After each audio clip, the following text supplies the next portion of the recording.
Le gouvernement des États-Unis aurait dissimulé pendant des décennies des découvertes extraordinaires. Des engins non identifiés survolent-ils notre planète depuis des années?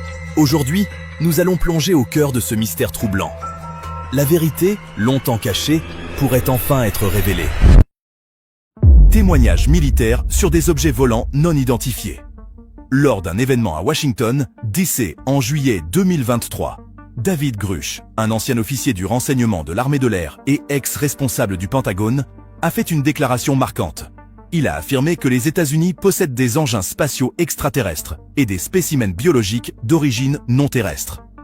Ce qui rend cette révélation particulièrement importante, c'est que Grusch a témoigné devant le Congrès américain, et faire cela exigeait qu'il prête serment.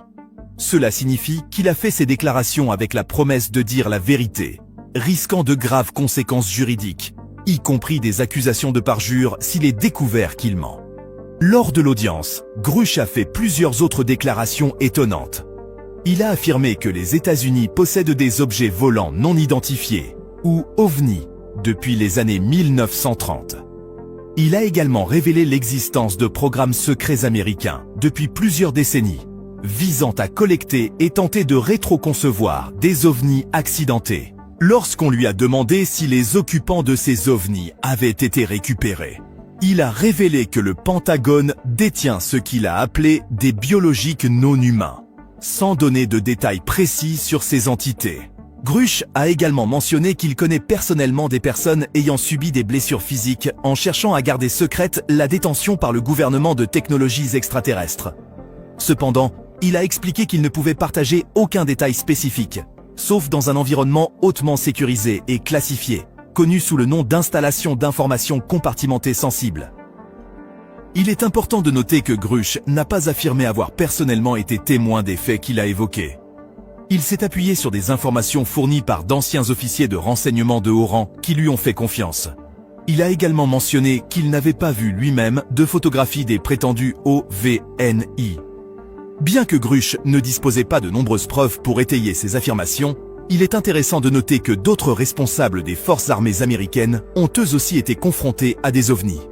Deux anciens pilotes de la marine, David Fravor et Ryan Graves, étaient en présent aux côtés de Grusch lors de l'audience. Ce que Fravor a déclaré pendant son témoignage était tout à fait captivant.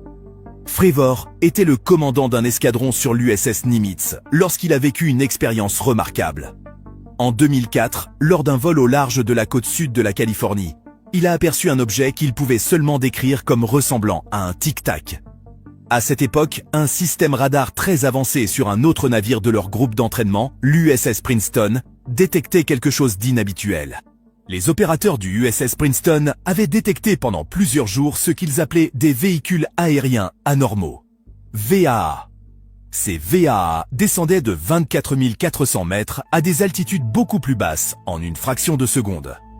Au départ, l'équipe radar du USS Princeton soupçonnait un éventuel problème technique à l'origine de ces anomalies. Cependant, après avoir vérifié que leur équipement fonctionnait correctement, ils ont commencé à remarquer des cas où ces AAV descendaient rapidement dans un espace aérien plus encombré. Ainsi, le 14 novembre 2004, Fravor et un autre pilote nommé Alex Dietrich étaient en pleine formation avec le groupe aéronaval Nimitz, à environ 160 km au sud-ouest de San Diego. Soudain, ils ont reçu un ordre inhabituel d'un officier des opérations à bord de l'USS Princeton, leur demandant de stopper leurs exercices et de se diriger vers de nouvelles coordonnées pour intercepter l'un de ces objets étranges. Fravor et Dietrich ont immédiatement changé de cap pour enquêter. À leur arrivée à l'endroit convenu, ils ne virent aucun objet volant dans le ciel. Toutefois, leur attention fut attirée par une agitation dans l'océan en contrebas. L'eau était agitée, avec des vagues blanches s'abattant sur ce qui semblait être un grand objet juste sous la surface. Puis, leur attention se porta sur l'un des objets, qui volait à environ 15 mètres au-dessus de l'eau. Fravor a décrit l'objet comme faisant environ 12 mètres de long, ressemblant à une pastille de menthe, sans moyen apparent de propulsion. Ce qui le rendait encore plus étrange, c'était de ses mouvements incroyablement agiles et erratiques. Fravor le comparait à rien de ce qu'il avait vu auparavant. Cet objet se déplaçait de manière imprévisible, changeant de direction comme si on avait lancé une balle de ping-pong contre un mur. Alors que Fravor tournait autour de lui avec son avion, l'objet a soudainement commencé à monter et s'est dirigé directement vers son appareil. Puis soudainement, il a effectué un virage rapide et est parti à grande vitesse. De manière surprenante, il est réapparu environ 96 km plus loin en moins d'une minute. À ce moment-là, Fravor et Dietrich avaient chacun un officier des systèmes d'armes à l'arrière de leur avion. Donc 4 personnes au total ont été témoins de cette scène mystérieuse. Fravor a expliqué que leur rencontre avec cet objet dépassait largement notre compréhension actuelle de la science des matériaux et de nos capacités technologiques. Selon lui, cela s'appliquait non seulement au moment de la rencontre, mais continue aussi de remettre en question notre compréhension, même en regardant vers les 10 à 20 prochaines années. Bien que Fravor n'ait pas pu enregistrer la rencontre en vidéo, un autre pilote, Chad Underwood, qui a décollé après l'atterrissage de Fravor, a réussi à localiser l'objet. En utilisant une caméra infrarouge très sensible, Underwood a réussi à enregistrer une vidéo de l'objet en forme de tic-tac. Cette vidéo est ensuite devenue très médiatisée, surtout lorsque la marine a confirmé son authenticité. Mais voici la partie intrigante. Aucune enquête officielle n'a été menée après l'incident. Interrogé sur les rapports supplémentaires ou une enquête approfondie après ce qui s'est passé en 2004, Fravor a révélé qu'il s'agissait essentiellement d'un débriefing standard et rien de plus. Il semble que le gouvernement américain ait intentionnellement gardé sous silence les preuves concernant ces appareils non humains. Mais cela ne durera pas longtemps. Entre l'été 2014 et mars 2015, une série d'observations étranges ont eu lieu dans le ciel de la côte Est. Ces observations incluaient des objets étranges, dont l'un ressemblait à une toupie, et ils apparaissaient presque quotidiennement. Les pilotes de la marine ont signalé ces anomalies à leurs supérieurs, notant que ces objets ne possédaient pas de moteur visible ou de traces d'échappement infrarouge, mais pouvaient atteindre des altitudes de 9144 mètres et se déplacer à des vitesses hypersoniques. Ryan Graves, qui a témoigné lors de l'audition de juillet 2023, a expliqué que ces objets mystérieux étaient présents de manière continue toute la journée. Il est important de noter que les pilotes ont commencé à remarquer ces objets après la mise à niveau de leur système radar des technologies des années 1980 à un système plus avancé. Au fur et à mesure que chaque avion de chasse était équipé du nouveau radar, les pilotes ont commencé à détecter ces objets sur leurs écrans. Ils les ont d'abord pris pour des erreurs de lecture radar. Cependant, on a réalisé par la suite que ces objets étaient bien réels. Danny Aucoin, un pilote de Super Hornet du même escadron que Graves, a eu 2 rencontres avec ces objets mystérieux. Lors de la première, il en a détecté un sur son radar et a décidé de s'en approcher en avion, se plaçant à une distance de seulement 300 mètres en dessous. Étrangement, bien que son radar ait indiqué la présence de l'objet, il ne pouvait pas le voir à travers la caméra de son casque. Quelques jours plus tard, le missile d'entraînement du jet d'Aucoin a verrouillé l'objet, et sa caméra infrarouge l'a également détecté. Pourtant, il ne pouvait toujours pas le repérer visuellement. À ce stade, les pilotes ont commencé à se demander si ces objets faisaient partie d'un programme de drone classifié et très avancé. Toutefois, leur point de vue a radicalement changé après un incident particulier survenu fin 2014. Voici ce qui s'est passé. Graves était à la base de Virginia Beach lorsqu'il a rencontré un camarade d'escadron qui revenait d'une mission, visiblement choqué. Ce pilote avait une histoire étonnante à raconter. Au cours de leur mission, le pilote et son ailier volaient en tandem, maintenant une distance d'environ 30 mètres au-dessus de l'Atlantique, à l'est de Virginia Beach. Soudain, quelque chose a volé entre eux, passant juste à côté de leur cockpit. Le pilote l'a décrit comme une sphère entourant un cube. Cette rencontre proche a profondément secoué l'escadron, les incitant à déposer un rapport de sécurité de vol aérien.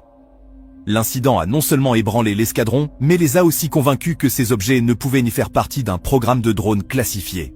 Ils ont estimé que les responsables gouvernementaux, conscients de la formation des pilotes de chasse dans la région, n'enverraient pas de drones risquer leur sécurité de cette manière. En réponse à tous ces témoignages, en particulier celui de Grush, le Pentagone a publié un communiqué rejetant ces allégations. Selon le Pentagone, ils n'ont trouvé aucune information crédible pouvant étayer des affirmations sur l'existence de programmes consacrés à la possession ou à l'ingénierie inverse de matériaux extraterrestres, que ce soit dans le passé ou le présent.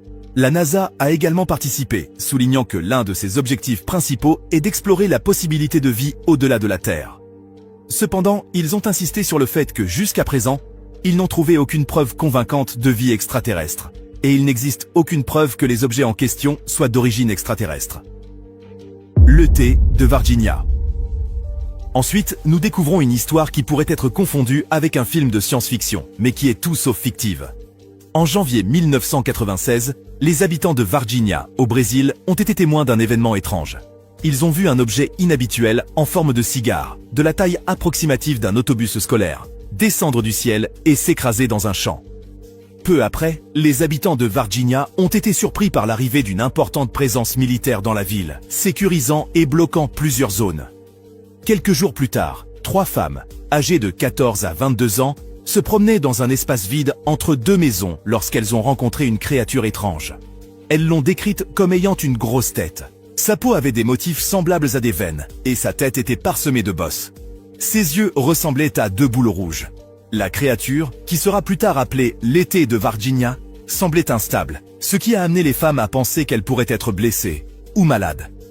Effrayés, ils ont rapidement quitté les lieux et ont aussitôt raconté leur rencontre à leur mère, décrivant la créature comme une sorte de démon. Ensuite, des rumeurs ont commencé à circuler dans la région. Certains ont rapporté avoir vu des OVNI les jours précédant ces événements. Puis les choses sont devenues encore plus étranges. Il y avait des affirmations selon lesquelles davantage de créatures inconnues ou d'extraterrestres auraient été emmenées à l'hôpital pour examen. On parle de créatures non identifiées, errant dans une forêt voisine, et de morts mystérieuses d'animaux dans le zoo local. Avec le temps, les passionnés d'OVNI ont suggéré des liens entre ces incidents et d'autres phénomènes inexpliqués. Une enquête officielle menée par l'armée brésilienne, conclue en 2010, a proposé une explication différente pour ces événements. Ils ont affirmé que les 3 jeunes femmes avaient rencontré un homme sans abri et mentalement instable, connu sous le nom de Mudinho. Le commandant du 24e bataillon de police a montré des photographies de cet individu qui semblait avoir des handicaps mentaux. Les caractéristiques physiques de l'homme correspondaient à la description donnée par les filles, ce qui suggère qu'elles l'ont pris pour une créature de l'espace, probablement parce qu'il était sale à cause des fortes pluies et vu accroupi près d'un mur. De plus, le chef de l'enquête officielle a indiqué que les camions militaires et le personnel observé dans la zone effectuaient simplement des tâches de routine la nuit en question. En ce qui concerne les prétendus extraterrestres vus à l'hôpital, les autorités brésiliennes ont expliqué qu'il s'agissait en réalité d'un couple de personnes de petite taille attendant un enfant. Malgré ces explications officielles, de nombreux habitants continuent de croire que l'armée brésilienne a capturé 2 extraterrestres et a utilisé l'intimidation pour réduire au silence la population locale. Skinny Bob. Parmi toutes les vidéos prétendument montrant des rencontres extraterrestres sur Terre, aucune n'est aussi troublante que le court-métrage mettant en scène une entité extraterrestre connue sous le nom de Skinny Bob. Cette créature particulière se distingue par ses traits caractéristiques, dont un crâne proéminent et de grands yeux noirs en amande, qui sont devenus emblématiques dans les représentations de visiteurs aliens. La vidéo est apparue pour la première fois en 2011.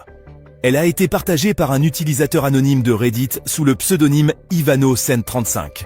D'après les informations fournies, les images auraient été capturées par le KGB après l'atterrissage d'un vaisseau spatial non identifié du système stellaire de Zeta Reticuli sur le sol russe. Skinny Bob était apparemment membre d'une mission diplomatique d'une planète située à environ 40 années-lumière. Leur objectif était de discuter de sujets d'intérêt commun. Les amateurs d'OVNI pensent que la vidéo Skinny Bob montre clairement une créature extraterrestre. Pourtant, des doutes ont surgi quant à la crédibilité de la vidéo, car l'être semble calme et présente des similitudes avec les humains.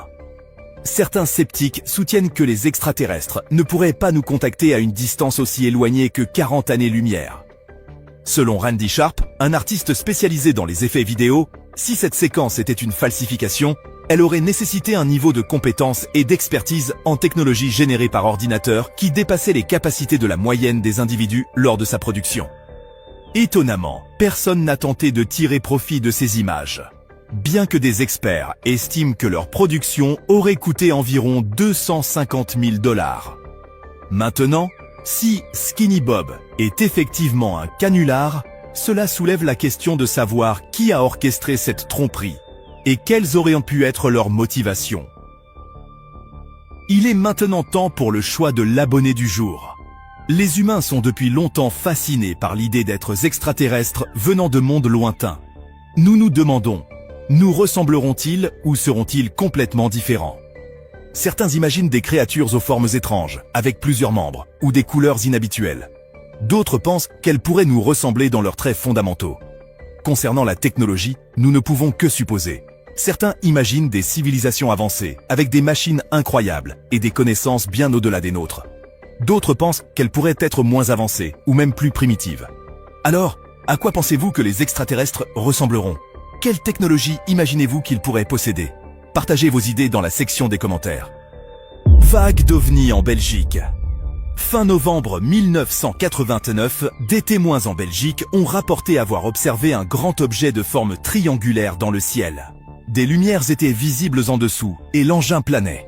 De nombreux témoins notant qu'il volait à basse altitude.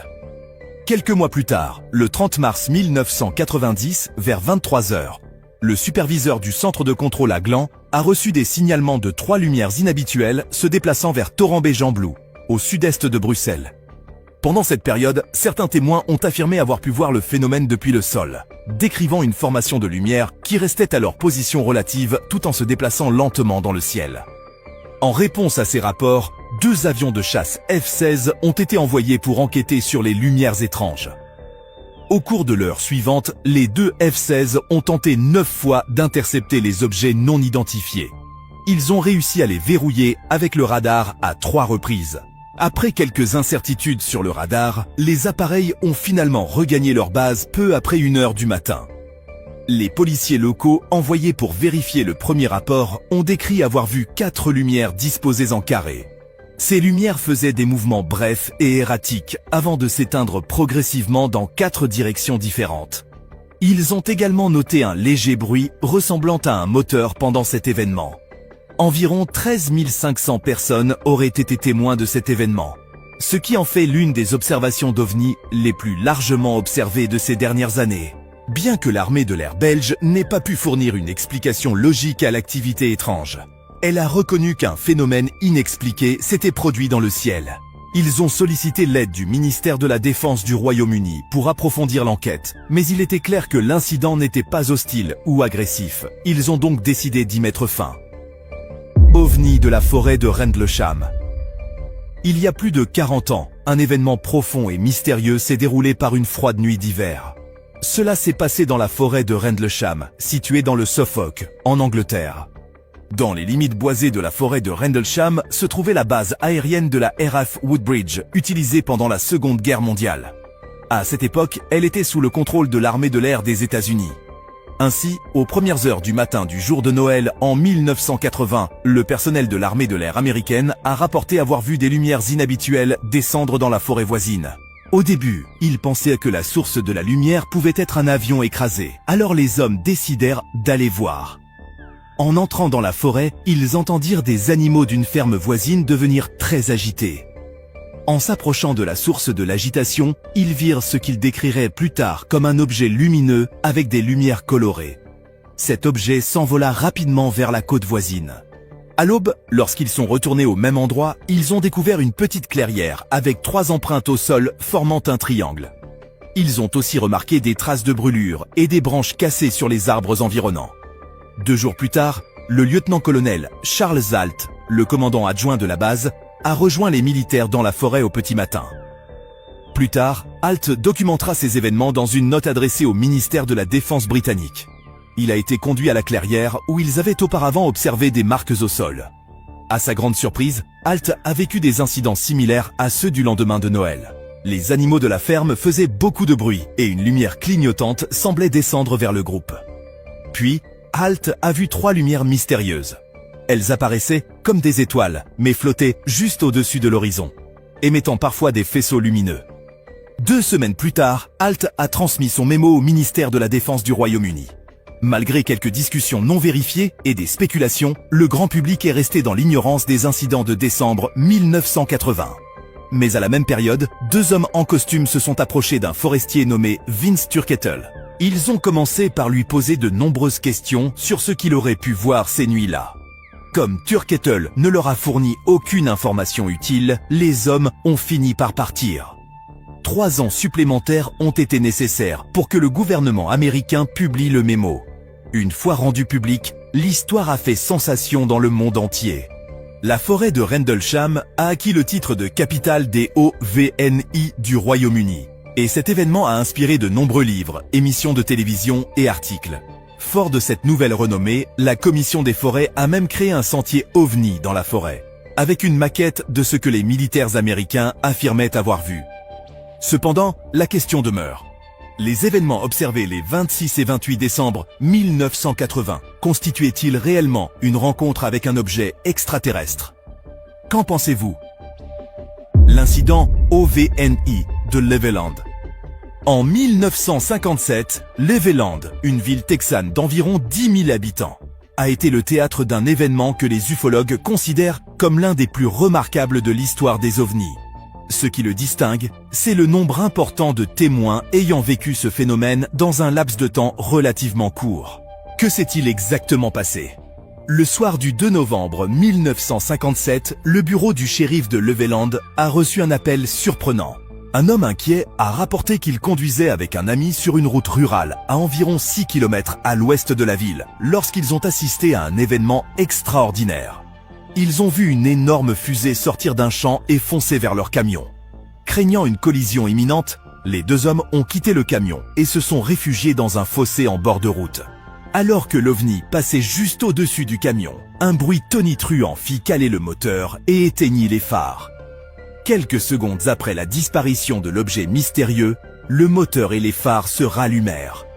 Les agents du shérif rejetèrent d'abord cette histoire, sans la prendre au sérieux. 1 heure plus tard, une autre personne a appelé pour partager son expérience avec un ovni identique qui avait également perturbé les systèmes électriques de sa voiture. Le scepticisme initial s'est rapidement estompé à mesure que les témoignages affluaient. Les agents du shérif ont commencé à recevoir des récits similaires de témoins effrayés qui avaient rencontré un ovni massif émettant une lumière intense et capable de désactiver les moteurs de voiture. Ces observations ont eu lieu non seulement à l'ouest de Levelland, mais aussi à l'est et au nord. Vers 1h30 du matin, le shérif Weir Clem et un adjoint ont décidé d'enquêter.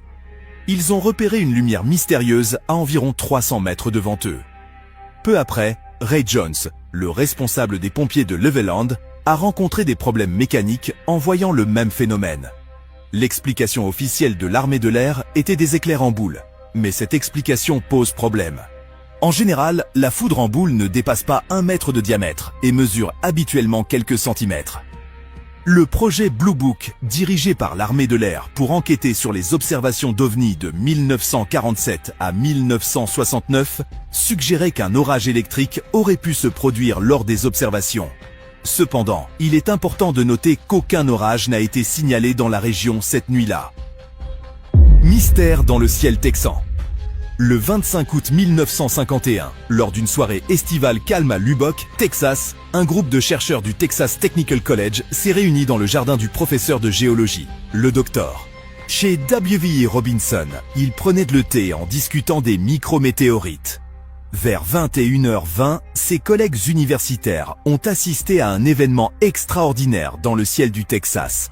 Une formation en V de 15 à 30 lumières bleu-vert passant au-dessus de leur tête.